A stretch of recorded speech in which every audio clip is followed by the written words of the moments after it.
کراچی میں 2 روزہ اسٹیویٹا sports festival کامیابی کے ساتھ اختتام پذیر ہو گیا، جس میں کرکٹ، ٹیبل ٹینس، بیڈمنٹن اور 100 میٹر ریس کے سنسنی خیز مقابلے منعقد کیے گئے۔ فیسٹیول میں ڈویژن سطح کی ٹیموں نے شرکت کی اور اپنی صلاحیتوں کا بھرپور مظاہرہ کیا۔ نمائشی کرکٹ میچ میں چیئرمین 11 نے MD 11 کو مات دے دی، جس میں وزیر اعلیٰ سندھ کے معاون خصوصی اور چیئرمین اسٹیویٹا جنید بلند کی شاندار اننگ نے مرکزی کردار ادا کیا۔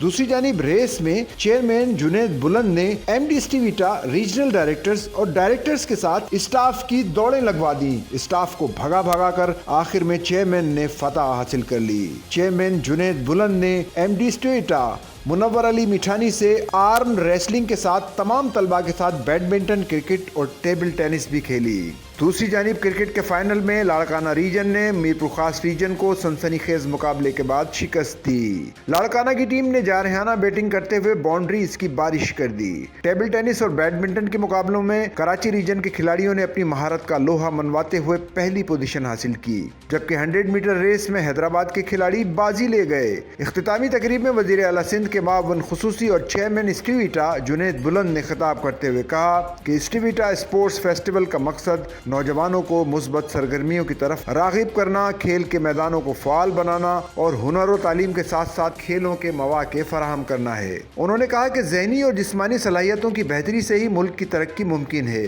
اسٹیویٹا کا یہ ایونٹ ایک مثبت قدم ہے اور سندھ حکومت ہر ممکن کوشش کر رہی ہے کہ صوبے کے شہروں اور دیہات میں کھیلوں کو فروغ دیا جائے۔ ہم پیپلز پارٹی چیئرمین بلاول بھٹو زرداری کے ویژن کے مطابق آگے بڑھ رہے ہیں اور ان کے ویژن میں کھیلوں کو فروغ دینا، نوجوانوں کو بہتر تعلیم اور تربیت دینا شامل ہے۔ انہوں نے کہا کہ سندھ ترقی کی نئی راہوں پر گامزن ہو چکا ہے، جو بلاول بھٹو کی لگن اور حکومت سندھ کی محنت کا نتیجہ ہے۔ مینیجنگ ڈائریکٹر اسٹیویٹا منور میٹھانی نے کہا کہ منشیات سمیت دیگر سماجی برائیوں کے خاتمے کے لیے نوجوانوں کو ذہنی اور جسمانی سرگرمیوں میں مصروف رکھنا ضروری ہے۔ چیئرمین جنید بلند نے تمام فاتح کھلاڑیوں میں میڈلز اور شیلڈز تقسیم کی اور مبارکباد پیش کی۔ تقریب میں شاندار آتش بازی کا مظاہرہ بھی کیا گیا۔